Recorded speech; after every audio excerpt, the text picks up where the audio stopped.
what would you say to the guys that think the dating market is hopeless? And I'll ask you the same about the feminism too, but what would you say to the guys that think the dating market's hopeless and women are all just one way and yeah, it's just useless? What would you say to someone like that? I think it's the same for women too. So let's say this can Okay. apply to men and women. Is most people are feeling this state of hopelessness, and there's a whole lot of like man hating, women hating kind of things, which is usually based on trauma that you haven't resolved. I mean, when I got divorced 20 years ago, I thought the problem was men, so I dated women. Little did I know, same problem, right? You realize it's a human problem, and actually, like that was just a reactionary thing.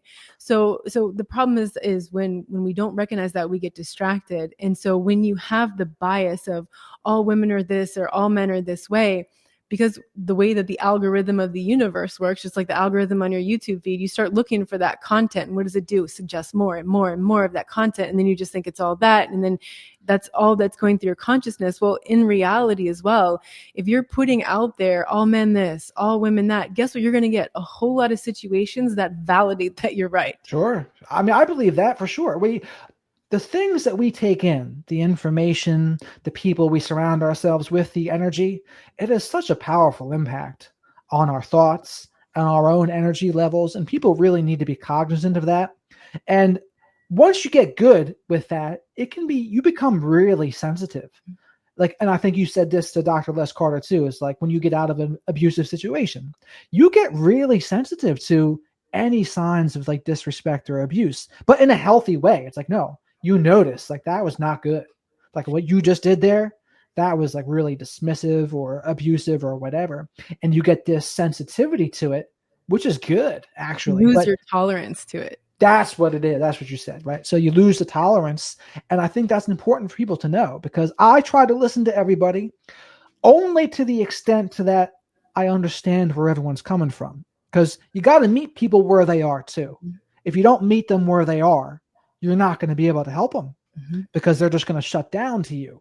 So that's why it's important to at least know where they're coming from, but to not stay. It's the same thing with the narcissistic abuse as it would be with MGTOW, as it be with radical feminists or whatever political spectrum someone belongs to. It's like, if you're just hearing your own opinion in someone else's voice and you're just getting like a that boy in there, you feel good about yourself, you're not getting too far.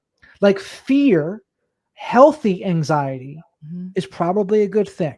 And it's good to expose yourself to some beliefs that might make you a little bit uncomfortable.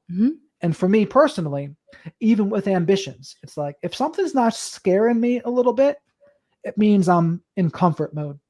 It means that I'm kind of being a little bit complacent, but I got to lean into the fears and the things that scare you in a good way. And again, it can be difficult sometimes to know what's the difference between like the uncomfortable feeling of something that's not good for your spirit or your boundaries being crossed, or the uncomfortable feeling of trying something new and growth. And I asked that question before, but it's a good answer I received to it was the things that are bad for your spirit will continue to feel bad for your spirit. But the things that are good for growth, that feeling will go away quicker. And I was like, okay, that's a good way to see it. So I try to lean into those fears. Yeah. But what are some of your anxieties right now? What are the things that like maybe you're apprehensive to start talking about or lean into? Is there anything to start talking about? No, I'd say I'm pretty open to have discussion. I'll go to cigar lounges and I'll talk to people from all different walks of life about anything and everything. And for some reason, that environment of cigar lounge where people are sitting for several hours smoking, so it's like a very relaxed state. Nobody's in a rush to get up and run. And most people have their phone away and they're actually like just having a conversation. You can have really deep conversations and they can go all sorts of different directions. I'm sure. Mostly men in the cigar lounge, no? Well, they say actually cigars, doing it that way, it increases your testosterone, apparently. Really? Which is something interesting. And speaking of testosterone, I think this contributes a lot to our state of the society right now today. It's all of the endocrine disruptors that are out there, whether it's plastics, the things in the foods, social conditioning, the fact that we've kind of had, in retrospect, in comparison to previous times, like we're in easier times in a way while also not easier at the same time. But in comparison to the Great Depression, this is easy. Like most people, like they're not struggling just to get those basic needs of Maslow's hierarchy of needs. They got those. Like the vast majority have food and shelter, etc. And they're really only focusing on the top of that pyramid now, which goes to show you how good we have it, really. Like, and there's so many things to be grateful for. But a lot of people don't see it that way. And to even tell them, oh, there's so many things to be grateful for, they're going to say, oh, you're being dismissive or invalidating. Look at all these people that don't have it so good. It's like, yeah, that's true. But there's even just to have your health a little bit. I think Sam Harris was saying this. He said, like, if you have friends, you have your health, you have another day on this earth, it's like you are lucky. You are lucky to have another day on this earth. So do not waste it. And as Bruce Lee said, that if you truly love life, you're not going to waste time, because that's what life is made of, time. So it's like, okay, what you're going to do. And I think it's great what you're doing, speaking up about some of this nonsense, because a lot of people are afraid. And why are they afraid? They're afraid to be ostracized. Mm-hmm. They're afraid to get the disapproval of their peers. And that's the one thing I see, like especially amongst the scientific community or the psychology community, differing opinions are unwelcome. Like, no, this is all settled. The study said this, no opinions. It's settled. And it's like, do you not know history at all? Because if you knew history at all, you would understand how frequently science changes. You would understand probably how much money can influence science, and money can influence anything, and who gets funded to do what research, and who is funding what research. It's like none of that is set in stone. That's why it's so important to me to believe that you trust those who are seeking the truth, doubt those who claim to have found it. It's like that's a symptom of an open mind. Wisdom requires a flexible mind, as Dan Carlin would say. He's one of my favorite podcasters too. But that's something that they're not doing. They're getting rigid and dogmatic in some of these things. And I think it's ironic that it's the science community that does it, that they're the ones who hate religion the most. And yet they're acting the same ways. They're acting in like some of these same dogmatic ways, which I think is insane. That rigidity, which is often a symptom of trauma too, is like you develop this rigidity because of fear. So really, what is that? It's fear. It's fear of being wrong. It's fear of being proven wrong. And I think that's really dangerous when we become so rigid that we can't even allow new opinions to come in. And what do you think it is, though? Why do they have an emotional attachment to that? Like, I think because it gets woven into our identity. So when we attach so strongly to certain ideas like religious dogma or just the political dogma or any dogma that, we see the way the world is, even being a victim, right? That's one of those things that can get woven into our identity so deep that in order for you to shift out of that and admit that something else could be true requires an ego death. And I think that few people have the strength of character to withstand that. Whereas some people are constantly learning, growing, developing, right? Like that's a sign of growth and evolution is, can you keep evolving? You learn something new, you have to update the programs, right? You're not still running on the old programs unless you just want to just keep continuing the same old way that it was. And that doesn't go anywhere good, because life, the nature of life is constant change and constant evolution. So if you're not evolving and changing, you're dying. Right. I mean, people need to remember that being a victim is not supposed to be the final destination. Right. It is supposed to be a step on the path to recovery. Right. But be very careful with anyone who wants to make you think you are a continual victim. That's why there's those political and cultural campaigns to make people get stuck in that perpetual victimhood, and they want entitlements for being victims. And then they do what some psychologists call offending from the victim position. Ooh. Right? So how do you offend from the victim position? You abuse somebody else and you say, but I'm a victim. Oh, okay. Yeah. So that's like covert narcissistic types would certainly do that. And they do. And And again, and this is where the balance comes into play, where you could say, okay, if you grew up from an impoverished background, you grew up in poverty, yes, it's going to be more difficult for you, but it doesn't mean it's impossible.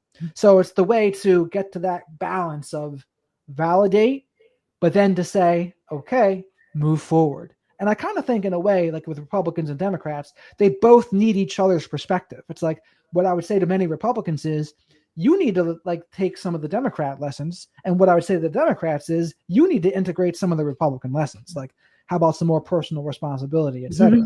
But they don't do it, right? And they think, nope, we're just going to stay in this perpetual victimhood. And it's part of their narrative. It's part of their image. It's part of their identity. And if that's part of your identity, that's a massive problem. Anyone who wants you to stay a victim, they just want to control you. Exactly. Like they want you where you are, and they don't want you to move out. They don't want you leaving the plantation. And what you see on the Republican side is this like nostalgia or this rigidity of we have to go back to how things were in the past. And that's that whole role mate thing that you're talking about, how back in the day, you know, there was very defined roles and everything, but we're evolving as a species. It doesn't mean it's all bad. There's good in that. But I heard a psychologist, I wish I could remember his name. I heard him speak in a podcast recently, and he said there's 3 levels of connection. There's role mates, soulmates, and whole mates. And so the role mate is that old traditional relationship where the man is the sole provider, the woman is the sole caretaker of the home and the children, etc. And that's how it was. And people would get married, even arranged marriages, just for that. It was never about love. It was never about chemistry. It was never about what we have in common or anything else. It was just for that.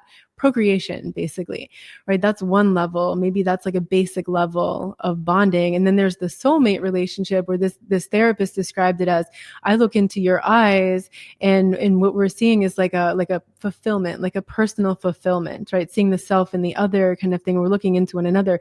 But he said the whole mates is when we're sitting side by side and we're looking out into the world. And we're seeing ourselves in the world and we're seeing the big picture of the world and we're contributing and interacting with that. That's like the maximum of connection. Okay. So I think like this is an interesting way of describing like the evolution of humanity, the evolution of partnership. I think we're going about it in a lot of really distorted, messed up ways. And most of that is driven by our trauma. And what does every trauma victim think is, I just want to go back to the point before the trauma, right? That's normal. Of course you do, right? We all want to go back to normal, right? Most of us want to go back to 2019 before all this stuff happened in the world. That's never going to happen, right? That world is dead. We have to mourn that world and accept that things are changing, that we are evolving. This world is changing. And so I think that's one of the greatest challenges that we have at this time, is to not try to go back to the false security of the past, except the past is the past. We can extract those nutrients, right? We can extract good things that we want to carry forward with us from what we learned and have the willingness to keep evolving. Right. And then you can't put the toothpaste back in the tube, for one. And they say the best explanation for the good old times is a bad memory. Interesting. So it's like, because everyone's going to be saying that regardless of what time period they're in.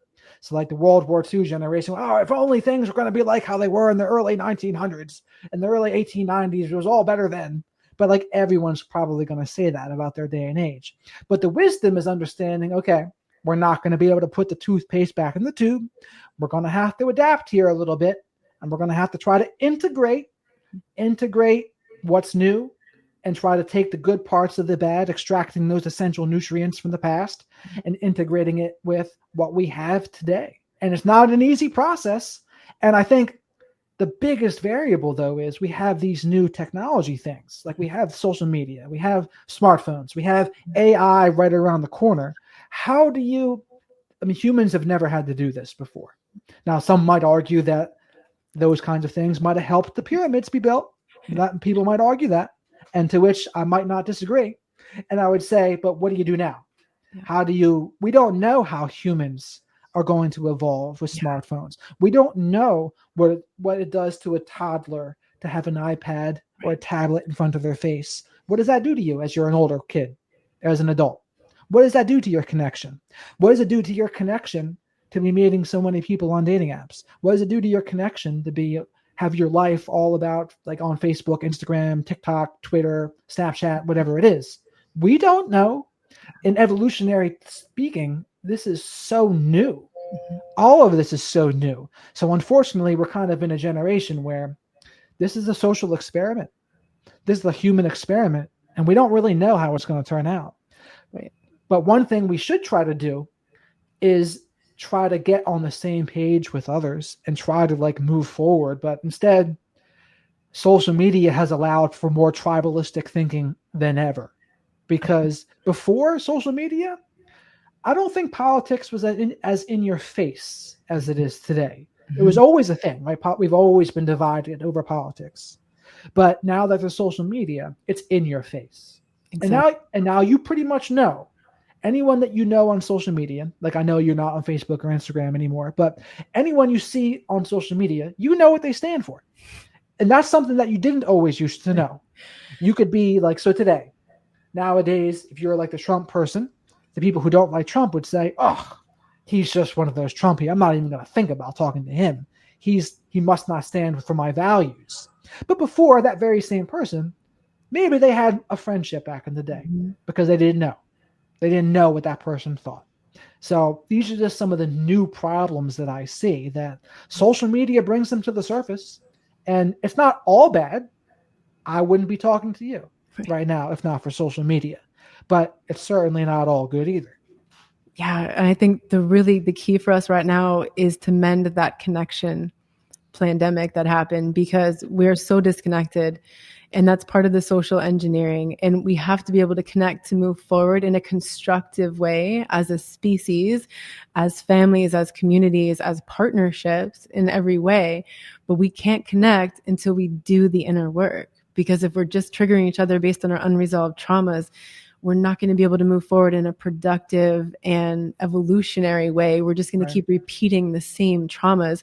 And that trauma of the past that's been repeating, it's just going to happen through the AI. It's just going to happen through the technology, the same thing, enslavement, right? Whatever it is, but it's just going to keep happening unless we can approach it in a different way, which is going to require us as individuals to do the work and then to create that community and that connection together.